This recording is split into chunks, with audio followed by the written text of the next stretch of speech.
We do a different halftime show every game. So it's a really big learning curve, especially when you're younger, to have to learn drill so fast and put music to it. The hardest thing for me was definitely learning a new instrument. So since we only march brass and percussion, I'm a saxophone primary, so I play woodwinds. I got to experience learning different instruments because I was primarily saxophone, but I also learned just like flute and clarinet for fun. I played a little piano and some steel drums just like in school too. So I wasn't not familiar with learning new instruments, but I'd never really played brass before.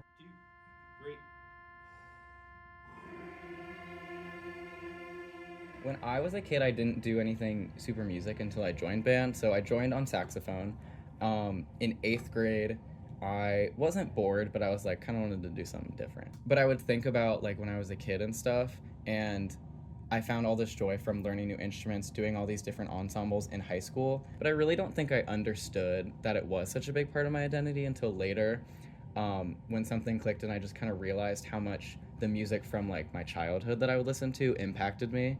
And I really didn't realize that until I got so deep into music that I was like, oh, it's not just now, it was the whole time.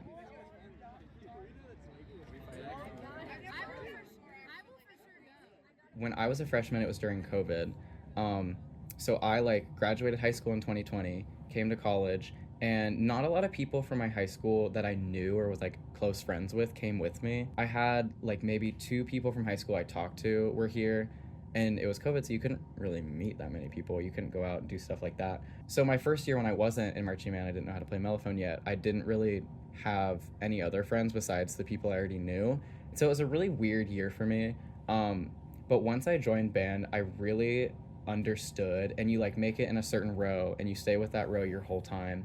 You really learn those people, and you do, like as cliche as it sounds, you do become like a family, and you bond and you become so close. And spending this much time at such like a period of your life when you're changing and going through college and you're learning how to be an adult, all this stuff, going through it with the same people really impacts you. And I really do think that that experience of being in this ensemble, having such a welcoming experience and being able to understand like who I am as a musician, as a marcher, as a player, yes, but also just like as a person, as a friend, as a student, was priceless, I guess.